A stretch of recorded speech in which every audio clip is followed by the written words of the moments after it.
Horizon Alternatif, c'est quoi? C'est un collectif d'auteurs et d'autrices indépendantes. La plupart sont auto-publiés, auto-distribués, etc. Et l'idée, c'est qu'on propose du jeu de rôle alternatif, c'est-à-dire du jeu qui, on va dire, fait un pas de côté par rapport à ce qui peut se faire par ailleurs. Ça va être des formats différents, ça va être des manières de jouer différentes, des univers qu'on ne va pas forcément retrouver ailleurs. Voilà, vraiment essayer de montrer un peu la diversité de ce qui peut se faire dans le jeu de rôle indé, quoi. Je sais pas après si tu voulais en présenter quelques-uns. Oui, bah écoute, on peut présenter quelques-unes des récentes nouveautés. On peut commencer par un jeu qui a probablement moins besoin d'être présenté. Regarde. L'Hôtel du Lion Rouge, donc de Com Martin qui vient de parler. L'Hôtel du Lion Rouge, c'est donc un jeu qui vient d'avoir le prix Rolliste dans la catégorie jeu de rôle alternatif. Ouais, qui était autrefois indépendant, je crois, qu'ils ont été renommés pour que ça soit un peu plus clair. Et c'est un jeu de Com qu'on a pu voir. Voilà, notre grand maître à tous. L'homme qui produit des jeux plus vite que ça. Si tu peux regarder la version boîte ouverte, on a les cartes du jeu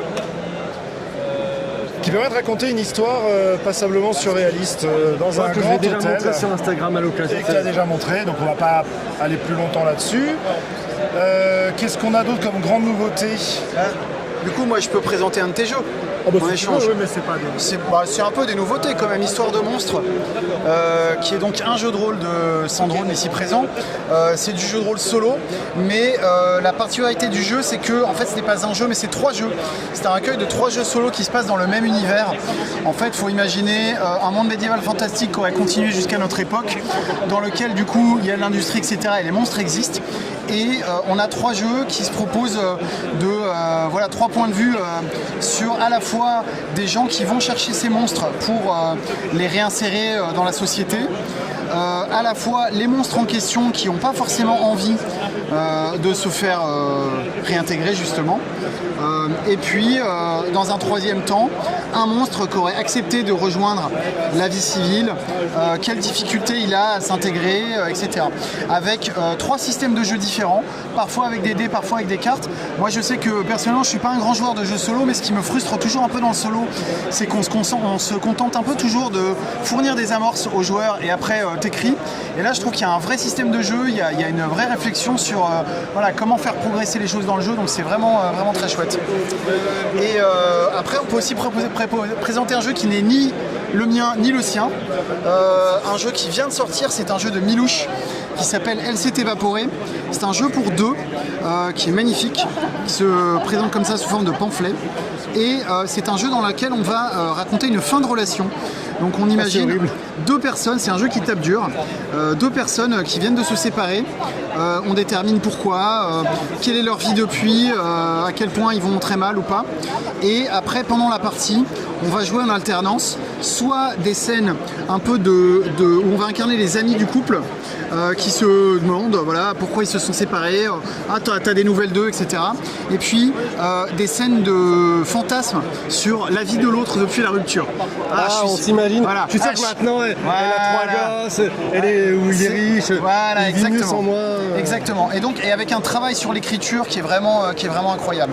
Et dans le même style, Les cordes sensibles de feu Frédéric Sintès, qui est un jeu en fait qui était en développement depuis longtemps mais qui n'avait jamais connu d'édition imprimée.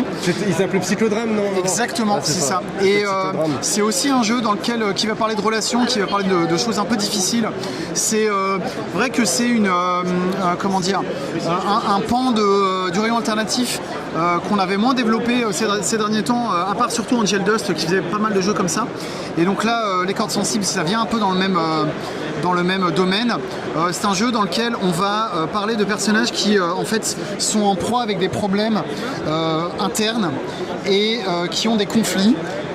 Et donc tu vois, là par exemple c'est la page de résumé des conflits à la fois entre les personnages et conflits intérieurs.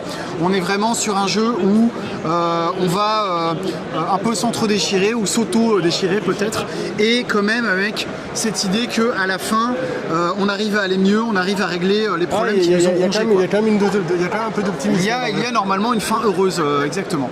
Ah, ça je savais pas. Tu vois, moi je croyais que c'était vraiment dans le dur tout le temps. Après la partie est dure quoi. Pour moi, ça te tabasse plus que n'importe quel jeu Medfan, tu vois. Ça peut, voilà.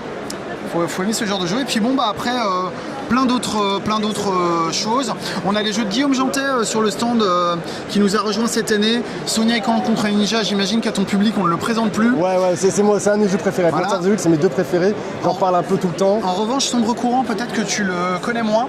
Non, je le connais moins. Sombre Courant, c'est une traduction en fait qu'il a faite, différent. mais il a entièrement illustré, maquetté et tout lui-même. C'est un jeu dans lequel tu vas jouer des marins qui partent sur leur bateau, des marins au sens large, ça peut être des marins de l'espace par exemple, etc. Et en fait, ils sont tractés par une bête qui sont à la fois en train de chasser et en même temps ils se laissent un peu porter par elle.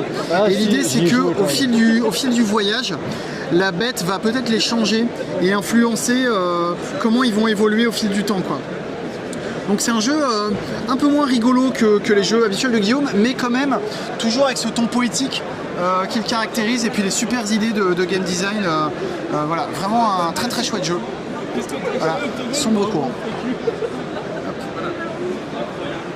Et voilà, et plein d'autres jeux. Moi je pourrais te présenter tous les jeux du stand, mais on va n'aura peut-être pas le temps en rester là. Si vous avez d'autres choses à dire sur le collectif, sur... Eh ben, on est très content d'être là. Et peut-être dire où est-ce qu'on va nous retrouver prochainement. Le 6 et 7 juin, on sera à Paris pour le festival du Shaki Roll. Le festival du jeu dans indépendant. Exactement. Que je ne peux pas parce que j'ai un tournoi de figurines et je suis dégoûté, mais nous serons là. Incroyable. Nous serons là. On sera aussi fin août à la Queer Invention. On ne manque jamais parce que c'est vraiment une convention incroyable. Et je pense que je vais essayer d'y aller cette année pour y rencontrer Thomas au début. Ah oui, tu seras pas déçu. Il peut pas venir jusqu'à Octogone. Oui, c'est vrai, Thomas Munier qui reste dans son fief. L'idée, d'en profiter pour... Et voilà, et puis plein d'autres rendez-vous. Il y a le colloque aussi. Oui, tout à fait. C'est quoi? C'est 18, 19 juin, un truc comme ça. 19, 20, c'est vers mon anniversaire et je serai pas non plus. Donc une journée d'études à l'université Paris-Nord. Sorbonne Paris-Nord, je crois que ça s'appelle maintenant, quelque chose comme ça, ouais. Dans laquelle on va intervenir et on va présenter justement le travail de rayon alternatif dans le milieu du jeu de rôle indépendant. Qu'est-ce que c'est de rassembler une bande d'auteurs et de sympathisants plus ou moins coordonnés pour réaliser des présences en salon et en convention. Ah, vous allez faire un débriefing du rayon alternatif. C'est un peu ça, ouais. C'est intéressant. Ça sera à capter. Voilà, voir les problématiques que nous on rencontre, etc. Comment on existe en tant qu'indépendant, qu'alternatif dans un monde rôliste qui est déjà bien chargé et bien actif. Et heureusement qu'il est bien actif d'ailleurs. Ça va être intéressant. Est-ce que vous avez d'autres trucs à dire ou est-ce qu'on peut couper là? D'autres trucs à dire. Je vous laisse travailler. Vive le rayon alternatif. Vive le rayon alternatif, vive le jeu de rôle et vive la... Non. Et vive Octogone. Ouais, voilà.